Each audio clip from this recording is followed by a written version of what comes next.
Long story short, it was a bad time. Or AIs Don't Forget by Peacockgirl. Chapter 7, Epilogue Part 2. Happy makes an excuse about errands to run, but Tony follows Peter into the donut shop and slides into a booth in the back.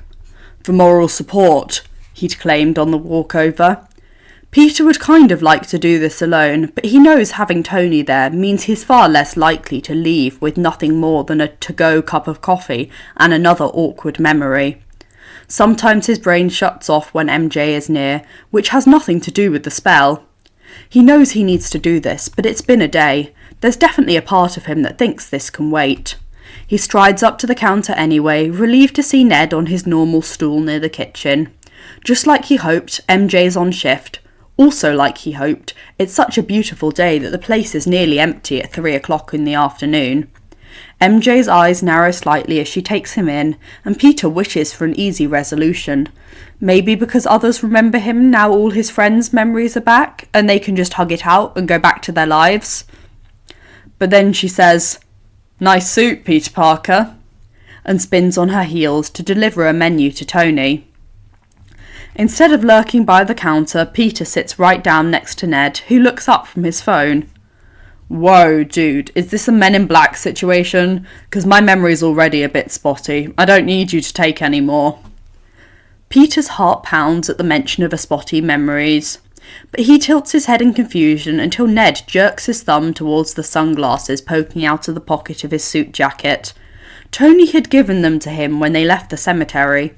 Peter's not really a fan of glasses after everything with Edith, but he figured they'd keep strangers from noticing his red, blotchy eyes. At least these were just black, unlike the orange-lensed monstrosities that Tony donned, but Peter had slipped them off right before he stepped inside, not wanting to feel ridiculous. He's about to tell Ned that he's here to restore his memories when MJ reappears, an order pad clutching in her hand. "I was thinking Annie, actually." She stands a bit closer than a waitress should, and Peter knows she's doing that to intimidate him. He's not ashamed to admit it's working. "Excuse me?" "You know, dancing orphans, relentless optimism," she says drolly, as if she disapproves of the very concept of optimism, which she pretends to. But she didn't when they were on that roof and May was dead and Peter needed someone to believe that night could have any outcome but failure. She had been that person. He can't fail her again. Yeah, he stammers. "What does that have to do with me?" "You're wearing a very expensive suit when usually you look homeless, and I'm 67% sure that guy you just came in with is Tony Stark." He hears Tony's snort of laughter and whips his head around with an accusing look. Tony flashes him 2 thumbs up, not even trying to hide his shit-eating grin behind his open menu. He is still wearing the damned sunglasses, even though they're inside. "I'm not homeless," Peter squeaks, but now Ned's looking past him to Tony, and MJ is staring at him like the cat that ate the canary. Like she absolutely knows too much. She just doesn't know what's actually important. "You definitely had a street urchin vibe, though." "Dudes, I know that Tony Stark is dead, but that really does look like Tony Stark." And Peter can hear Tony chuckling without turning his head. "That is Tony Stark," Peter says with an exasperated sigh. "Watch the news in a week or 2, or maybe tonight," he hisses. The laughter stops, but he can feel Tony's smirk. Peter looks MJ square in the face. "It's time to do this." "You're right. Just like you're right about me being Spider-Man. You're 67% sure of that too, aren't you?" "Wait, you're Spider-Man?" Ned whisper yells, and Peter's anxiety spikes, but there's no one to hear. He turns to MJ. "And you knew about this and you didn't tell me? Spider-Man's biggest fan?" "You're not Flash, loser," she snaps, but she's still looking at Peter. "How did you know that I know?" "We've had this conversation before, and you told me you'd figure it out again. I'm not very subtle." Tony is finding this whole exchange hilarious. "And you're brilliant." "Are you trying to flatter me?" "I'm trying to tell you the truth." Well, that's new, mystery boy. Yeah, Peter says, deserving the sting that he knows is going to be so much worse when MJ actually knows the extent of what he's been hiding. Look, I know about the gaps in your memories. I'm what's missing, and I know why. So this is like Men in Black. MJ rolls her eyes, but Peter huffs a quiet laugh. No, Ned, more like Harry Potter gone horribly wrong. How do you know my name? Peter runs a hand through his hair, but he'd slicked it down for the funeral. He's not expecting the resistance. I'm sorry that you've been living with this mystery for so long. You deserve to know, so I'm just going to... MJ's arms are crossed across her chest. Everything about her stance is closed off. Peter wishes the truth wouldn't hurt her more. He just wants her to be happy and safe. But he also wants to be the one that makes her happy. Sam says that's fine. Normal.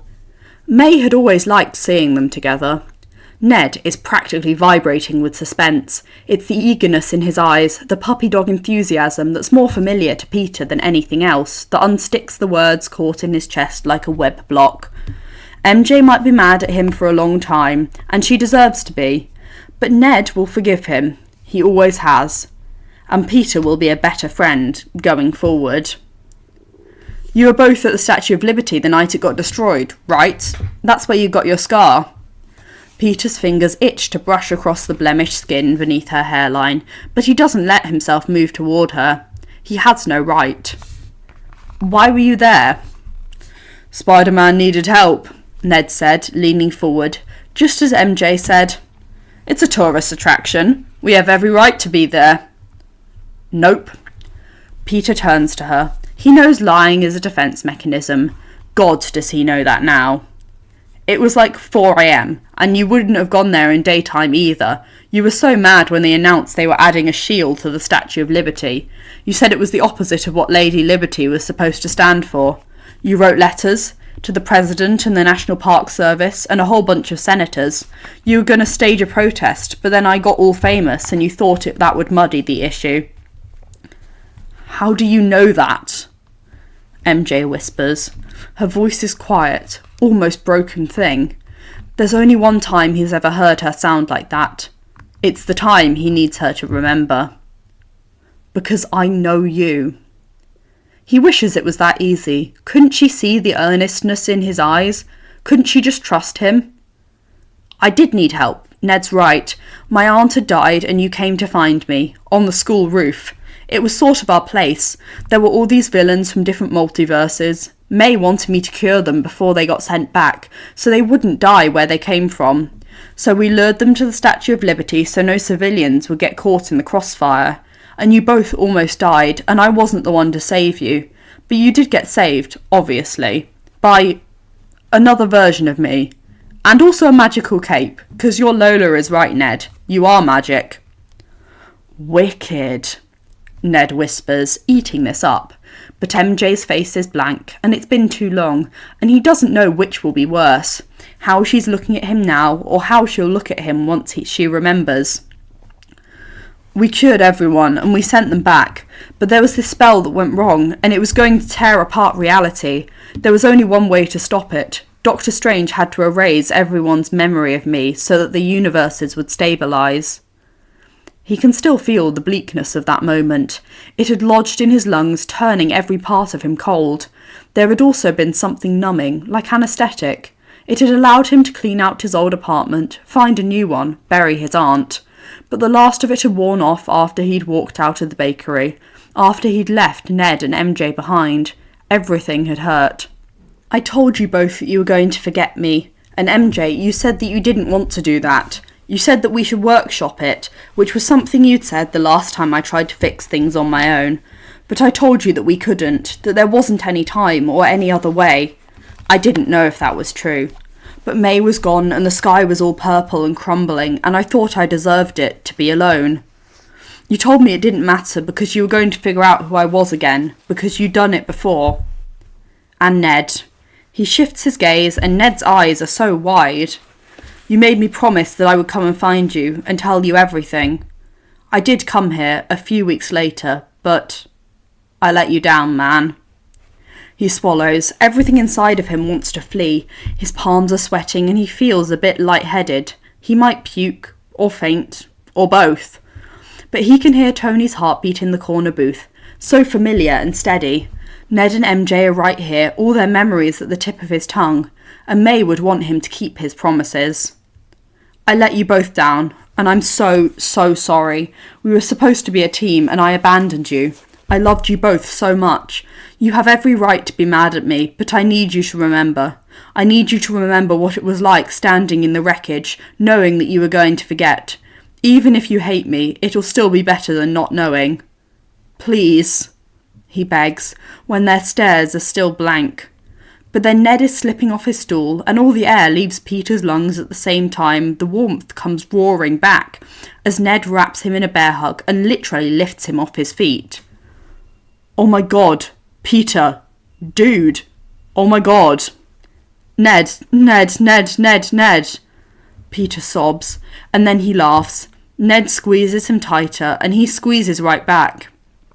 I could never hate you, Ned finally says, pulling back but staying close. But that wasn't cool. You were supposed to tell us. It's been months. I know. Are you okay?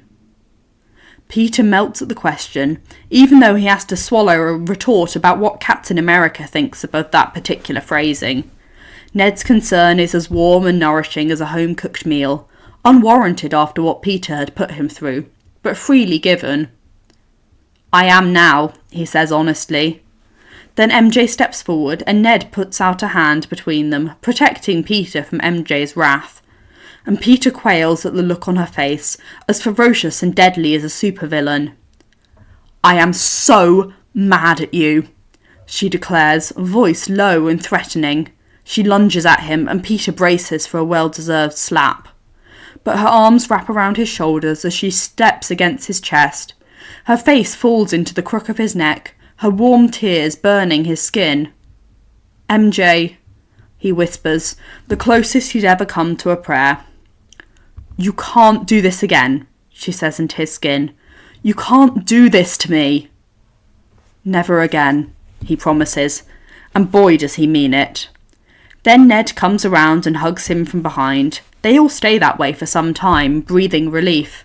It is the antithesis to every moment Peter spent alone, and he thinks he could stay like this forever, just the three of them, together again.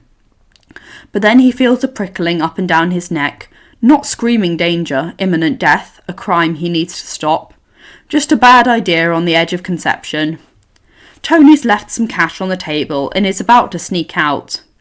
Peter reluctantly disentangles from his friends. I am so sorry. Can you give me 1 minute? He sidesteps away before they can answer, intercepting Tony at the doorway. Nice work there, Annie, Tony cracks. Peter wants to scowl, but he smiles instead. That is not sticking, oh my gosh. I dunno, you're pretty sticky. Tony's smile is wide, but there's a tension in his shoulders that Peter doesn't like. That sets off his tingle. Have fun with your friends. Text happy when you're ready to get picked up. You're going to the sanctum, aren't you? It isn't until the words are out of his mouth that Peter recognises the tone of one of Pepper's favourites, fond exasperation. It's been a long time since I've been in the city. If I just happened to wander past Bleecker Street. Please don't punch Dr. Strange in the face, Peter begs. He won't even know why you're upset with him. Well, trauma's the trigger, isn't it? Tony's not kidding anymore. He's bristling with full-on Iron Dad intensity. So I guess I'll just have to remind our dear friend Stephen about the time we both watched him die, so I can ream him out for erasing my kid's life. He did seem pretty salty that Wong got his job when he was blipped. Tony doesn't smile, and Peter braces a hand on his temple. You don't have to do this. I really do. But then Tony exhales loudly, and it seems to bleed out a bit of his tension. Look, I'll try not to punch him, but what he did to you is not okay. There needs to be repercussions, a firm talking to at least. He's an adult and he let things spiral way out of hand. Was he honestly the best wizard in the world 5 years ago? He doesn't seem that good at magic if one rambling teenager breaks his spell. Also, why is he taking magical advice from 17-year-olds? I have questions. Why do you take engineering advice from 17-year-olds? Touché, but you're good at engineering. You apparently suck at magic. Hey! Tony sticks his tongue out at him like he's 5, which he apparently is in that genius hero heart of his. Or he's just used to arguing with 5-year-olds. Either way, Peter knows he's not going to convince him. It's honestly a little nice, Tony's overwhelming parental concern. But this is not like yelling at someone who cuts Peter off in traffic. Doctor Strange is dangerous. If he traps you in the mirror dimension, just remember the answer is geometry. He trapped you in the mirror dimension. And then, after a beat, what the hell is a mirror dimension? Peter rolls his eyes. He tried to trap me in the mirror dimension, but I trapped him because math is cooler than magic. That's my boy. The speed with which Tony can go from protective to proud gives Peter whiplash. Peter rolls his eyes again, feeling very long-suffering, but also somehow soft and fond. There's something buoying in this ridiculousness. But it is ridiculous. This might be how Pepper feels all the time. Seriously, fractals. But when you go missing, I'm telling Happy because you antagonised a wizard. And then I'm telling Pepper. You wound me. You know, you and Stephen are actually pretty similar. Don't call him Stephen. I don't like it. Brilliant, and you know it. Top of your field. Arrogant and a bit aloof. Peter laughs at the absolutely scandalised look on Tony's face. I'm not aloof anymore. And I don't have a field to be top of. I created the field. It's just me. Whatever you say, Dad. He tries to channel Morgan, infusing the word with the exact same flavour of sass, so that Tony can take it as a joke and move on. Even though it isn't a joke, even as it is. It's a way to test the waters. Maybe a way to derail Tony from this current crusade, so he doesn't end up in a wizard's dungeon. Peter would break him out, of course, but the timing is less than ideal. Tony freezes. Peter wonders for 1 second if he's made a mistake. Then Tony grins, and his hearty laughter rings out across the empty shop. I see how it is. I have 2 sass bucket children now. Fantastic. Pepper will be so pleased. So yeah, Peter can call him that. You know, if you want to stay in the city tonight, Happy can let you into the penthouse. There's a bit of a leer in Tony's voice as he flicks his gaze over to MJ, who is blatantly watching this entire exchange. Peter's cheeks flame. Oh my gosh, stop! Oh, so you can give it out but not take it, Mr. Parker. May would not want you to tease me about this. Her name hangs between them, another testing of the waters. There is an ache there in her absence, but it doesn't strike Peter down. It feels good, actually, to think of her witnessing their banter. May would absolutely want me to tease you about this, Tony says after a few moments. Peter knows he's right, even if he needs to protest on principle. I like her, by the way. She's sharp, reminds me a bit of Pepper, which means she's really going to give you the runaround, so strap in and watch out for pepper spray. Pepper spray? Peter's brows furrow as he tries to make sense of Tony's rambling, even as he feels the warmth of his approval. Oh my gosh, tell me that is not why you call her Pepper. Tony laughs again, and Peter realises it's one of his favourite sounds. Didn't I ever tell you that story? Another time, young Padawan. He reaches out and lays his hand on Peter's shoulder, squeezing gently. Don't worry about your old man. Both me and the wizard will live to fight another day. Just have some fun with your friends. And I'm serious. If you need some alone time with your lady love, or with Ned, I'm not judging, the penthouse is at your disposal. Thanks, Dad. Tony shakes his head. So much sass. And then he saunters out of the shop with a cheeky 2-fingered salute. Peter returns to the counter, dropping his forehead down on his crossed arms. Geez, sorry, he is so extra. I'm pretty sure he's going off to punch Doctor Strange, which will not end well. But then MJ is standing by his side, rubbing at the knot in his neck. Her touch races through him like electricity. Can you wait until my shift is over? I'd like to give that wizard a piece of my mind. And Peter laughs, thinking of how she sassed Strange the last time, and how, finally, everything is almost all right in his world. Leeds, I need you to hold down the shop. Ned looks up at MJ. Is this like the time you made me a deputy server so you could take care of a family emergency? Sure, exactly like that, except this time I'm going to make out with Parker in the back room. Peter's face flames like fire, but he bursts from his seat like a rocket. Gross, but I guess you both deserve it. And if you go back there, so I don't have to watch, so fine, I'll holler if I need you. Don't. You're a lifesaver, Ned, Peter says, wrapping his arm around him in a side hug before following MJ where she beckons. She leads him into a back room where the shelves are covered with bags of flour and coffee beans. There's a long metal counter with 2 industrial-sized mixers, but MJ backs him up against an empty wall. Her arms drape over his shoulders, one of her hands sifting through the curls at the nape of his neck in the way that drives him crazy. He rests one hand on her waist and uses the other to push the hair away from her eye, like he's been absolutely itching to do. She is so goddamn beautiful. I haven't read your employment contract, but I don't think we're supposed to do this here. His voice sounds all high and it breaks in the middle, absolutely not the effect he's going for. But she is back in his orbit, so damn close, and looking at him with such obvious recognition that he does not care. So you're a rule follower now, Mr. Vigilante. She always manages sexy a lot better than he does. I like rules, he protests, but then she's kissing him like there's no tomorrow, and he learns that there's another way to pause his frantic mind. Later, so much later, she rests her forehead against his. He opens his eyes and just looks at her, content in a way he never expected to feel again.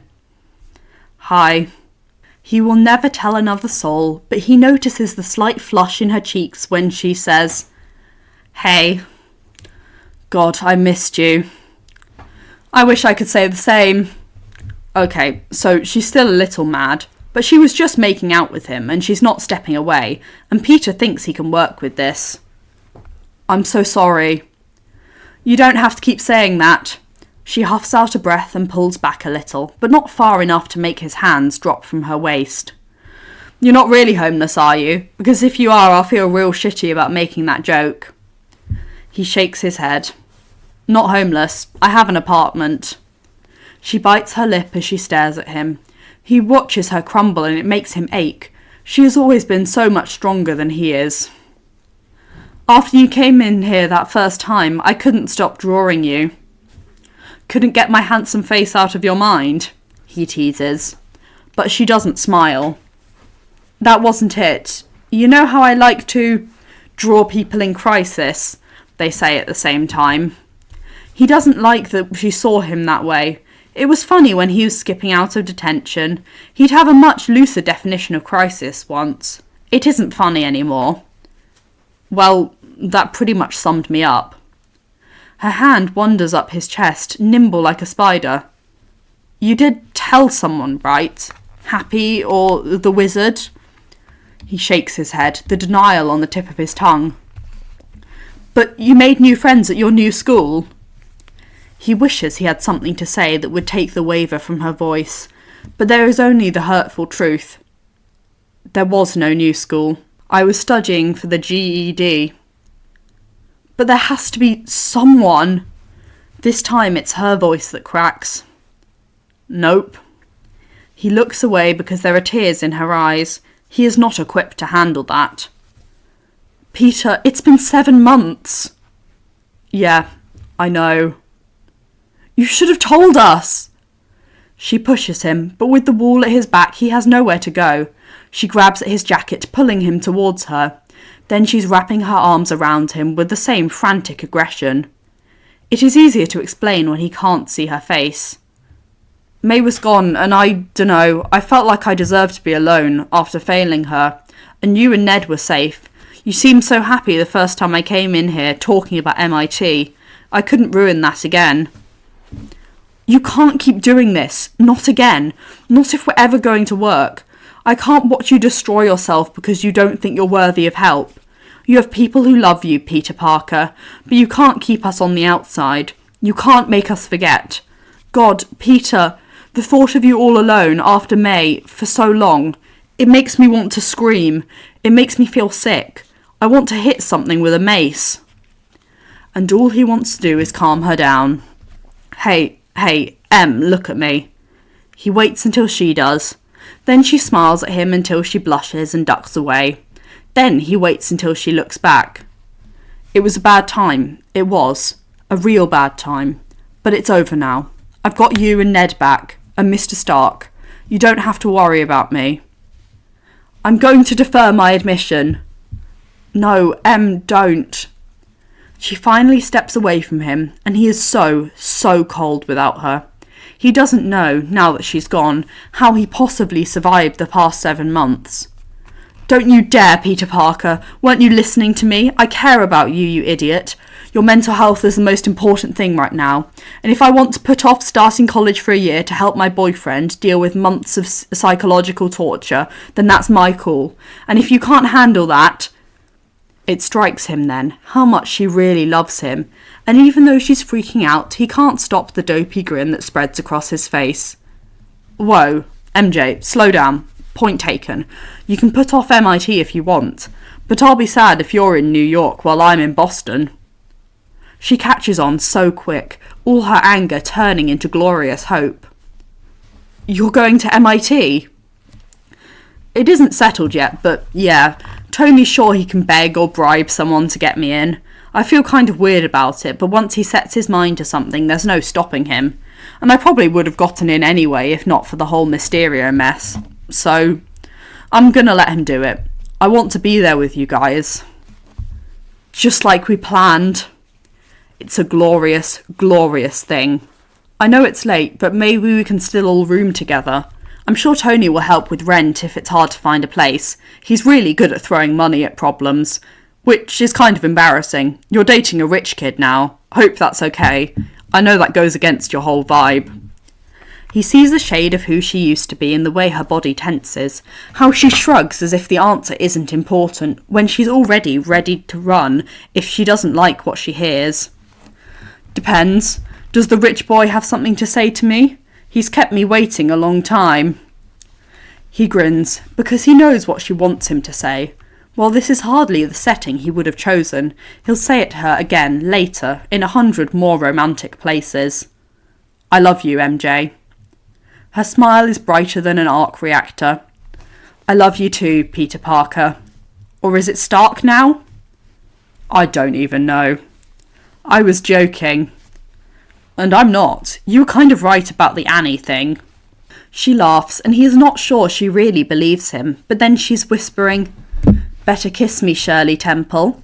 And for a while, it doesn't matter. But it does matter, and he knows he needs to be honest with her now. No matter how much she loves him, there's only so much of his crap she'll put up with, and she doesn't deserve to have to deal with any of it. I think Tony saved my life. It's the first time he's said it out loud, not even to Sam, but he's thought it at least a dozen times in the past month. He doesn't really want MJ to know how low he'd gotten, doesn't want her to have any more reason to worry or feel guilty, but he needs to let people in. That's what Sam has said, more than once, and that was the gist of MJ's rants. He can't push her away to keep her safe anymore, not if he doesn't want to lose her forever. And he doesn't. He really doesn't. He doesn't think he's strong enough to do that again. He actually did save my life because I was kind of bleeding out and he fixed that, but that's not what I mean. The truth is I was dying inside when he found me, and I'm not sure how long I would have been able to keep going like that. So, he's been so good to me this past month, and he wanted me to tell you guys, like, right away, but I needed some time to process. He's just really important to me now, and I know you're, like, fundamentally against billionaires and robber barons and the military-industrial complex, and you don't even really like superheroes, but he's a part of my life now, like a really, really important part, and Then she is pressing her finger to his lips, and he reaches up to wipe away the tears that have fallen down her cheeks. If he saved your life, then I owe him a second chance. It is such a relief, both telling her and her acceptance. I think you'll like him. I mean, he is a lot. I don't think he knows how not to overdo it, but he's really looking out for me. And his daughter is so adorable. And Mrs. Stark. Geez, you're going to love Pepper. Jones, you have customers, Ned shouts, and Peter startles out at the moment. He'd forgotten where they were, that MJ was supposed to be working. 3 more minutes, she shouts, rolling her eyes. Then she turns back to Peter. I didn't remember you at all. When you came in here with your puppy dog eyes, there was no spark of recognition. But I was just sad when you were gone. I've been sad most of my life, so that shouldn't have been strange. Except I had this persistent feeling that I should have been happy. That I had been happy, for a while. I'm so sorry. Don't. She frowns at him. My point is that you make me happy, and I knew that even when I didn't know you, and I'm really glad to have you back. But if you tell anyone that... I definitely won't, he promises, but her secret sappy side has warmed him all the way through, like the heater on his suits. And I'm so glad to have you back. Jones, I am not equipped for this, Ned calls again. Ugh, coming, MJ huffs. Peter just drinks her in, this wondrous girl who wants to spend her time with him. I gotta... Yeah. She kisses him quickly on the mouth, straightens her apron, and then marches back to the shop. There's a small line of customers who all want fancy drinks that Ned doesn't know how to make, so Peter goes back to their spot in the corner, where Ned looks relieved to be relieved of duty. He grins when Peter sits next to him, and for a while they sit in silence, content to be back together again. So, Ned finally says, are you sure we got all our memories back? Because I don't remember Tony Stark acting like your father. There was a fake internship and the real internship, and all that stuff with Liz's dad, but that's all I remember. What stuff about Liz's dad? MJ asks as she waits for some milk to steam. So I was trying to catch these underground alien tech weapon dealers, led by this guy in a flying bird suit. The Vulture, Ned adds, giving the name significant weight.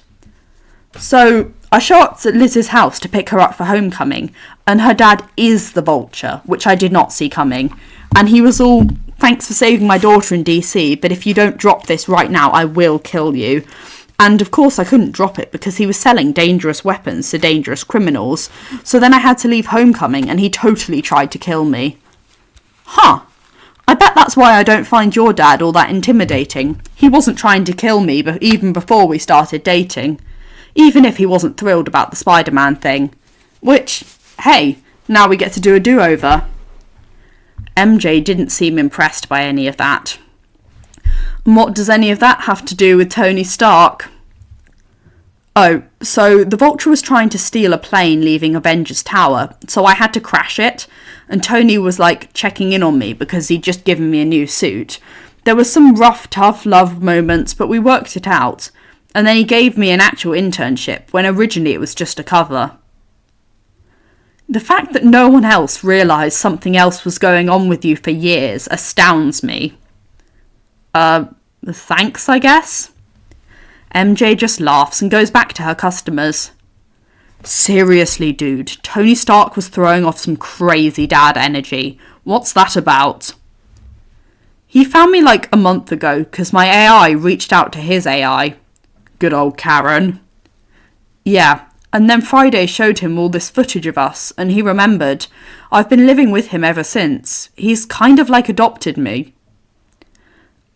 Adopted you as his cool superhero mentee, or adopted you get CPS off your back and leave you all of Stark Industries adopted? Peter shrugs. I think I was already his cool superhero mentee, so more like the second one. Although I'm sure he's going to leave SI to Morgan. Also, he's still legally dead and the government doesn't know I exist, so the paperwork is sort of impossible. But it's an unofficial emotional adoption. Dude, are you not kidding? Because I was totally kidding. Iron Man is your dad now? There are plenty of technicalities that he could use to avoid that answer, but he thinks of the joke that was not a joke, the look on Tony's face when Peter had said it, the way Peter's own heart had soared, how the next time he calls him Dad, it'll be all sincerity. Yeah, he answers simply. Oh my gosh, I cannot believe I'm best friends with the heir of Stark Industries. Is that why you're dressed like that? Are you posh now? Is this a new look? No, Ned. He can't remember a time when money wasn't tight, but he'd never actually understood what it was like to need every cent in a paycheck until he'd had to make do with 2 meals a day when he needed about 5.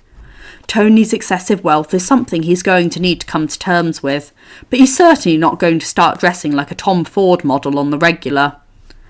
We were having a memorial for May. Me, Tony and Happy. That's why I'm wearing this suit. Ned's face falls. Oh gosh, Peter, I'm so sorry. I did not mean to be so insensitive. It's okay. No, it's not okay. Of course you'd rather still be with May than with Mr. Stark. I did not mean to make light of that situation. That's really rough.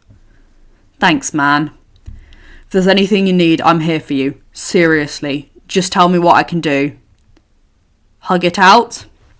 Because there's something special about a Ned Leeds bear hug. He's known Ned for more years than he hasn't. Ned has seen him through loss and pain and radiation poisoning and puberty. When Ned didn't know him, it felt like his whole childhood had been chopped in half, because Ned was there in almost every significant memory. Peter hates the thought that Ned felt the same, that his whole past became a chasm of emptiness. He'll find a way to make it up to him. He has to. After their hug, Ned drags his stool a little closer so their shoulders touch, as if he knows, instinctively, how much Peter needs the contact. So, I don't want to overstep here, but do you think maybe you should talk to someone? Like, a professional? I know it's all like super secret Spidey stuff, and you can talk to me if it helps, but you've been through some heavy shit all on your own, and I don't want it to be manifesting in your head, and you don't have anyone to help you. And Peter laps up Ned's raw, unadulterated concern like a dying man lapping water in a desert. For the first time since the spell, he truly understands how lucky he is. Thanks, man. Yeah, Tony already thought of that. Actually, he knows Ned is going to freak out, and he savours the moment.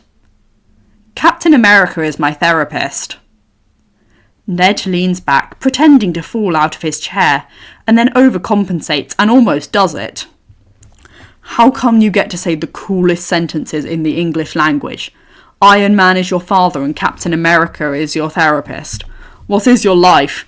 Is the Scarlet Witch your hairstylist? Does the Hulk make you breakfast? Why would Wanda be my hairstylist? I don't know. Seems like she has a good sense of style. And if people didn't like it, she could just make them think they liked it. Peter laughs, but it's not really any more ridiculous than his actual life. No, man, Wanda's off-grid somewhere. No one knows where she is. And why would Dr. Banner cook me breakfast? Big hands. Seems like he could make a lot of food, which you would need with your metabolism. No, Dr. Banner does not cook me breakfast. Just the Tony thing. And Sam. You call Captain America Sam? Yep. Do you think you could introduce us? Probably, but hey, maybe one day you'll be making introductions for me. You should see if Doctor Strange needs an apprentice. Yeah, I'm a little turned off of magic by what it did to you, to be honest. No, Ned, don't let me stand in your way. You opened portals with no training. That's so cool. It seems statistically unlikely that you could be worse at magic than Sorcerer Grumpy Cat, MJ says. The shop is empty again, and she stands close to Peter, her hand resting on his shoulder. Peter feels like maybe he should argue on Stephen's behalf, but he lets it go. It had all been a bit of a mess. I'm going back to Midtown next week, he announces, which prompts Ned to start their special handshake. Even though it's been a while, the movements are still muscle memory. He twists around to look at MJ. And I was hoping we could go to prom together. I know this isn't like an epic promposal, but if you think about it, I did like conjure a boyfriend out of thin air for you and then tell you I loved you, so I'm going with Ned, she says dryly. You could third wheel it, Ned suggests. A laugh bubbles out of Peter. So much has changed in the past 7 months, yet for a moment it's like nothing has. I would love to third wheel it. There is nothing more that he needs but that. The colour scheme is plum, Ned tells him. Amethyst, MJ corrects. Sure, that sounds better, but when you go to the Tux place, you have to tell them plum or they'll be confused. Trust me, I've been through this already. Prom is stressful. MJ will look stunning, and he and Ned will both look ridiculous, and Flash will have something rude to say. And there Peter will be in the thick of it, with his dearest friends at his side. His heart swells at the thought of it, and he doesn't know how to contain all this happiness. To think, a month ago, he didn't believe he'd ever be happy again. Now his life stretches before him, as glittering as the New York skyline. He has Tony to thank for that, he knows. The mechanic with the big heart and the thick walls, and the determination to just blast all Peter's problems out of the way. Who built code stronger than magic and witnessed Peter's loneliness and told it, hell no. Who had trusted himself because of May, who had always known what Peter needed. May had built Peter a life raft long before he started to sink. No matter what came next, she would live on in Peter's legacy. Peter knows he has himself to thank too, for being honest with Sam and doing the work, for finally telling his friends the truth, for choosing to climb out of the pit, rung by rung, day by day. MJ huffs beside him. I can't believe I still have another hour on my shift. But Peter looks around and there is nothing more he needs, nowhere else he'd rather be. He pulls his wallet from his pocket and extracts a crisp $20 bill. I don't mind. How about coffee and donuts on Daddy Warbucks? And as they laugh at his terrible joke, Peter soars. Thank you for listening. I really hope you enjoyed this chapter. Have a lovely rest of your day.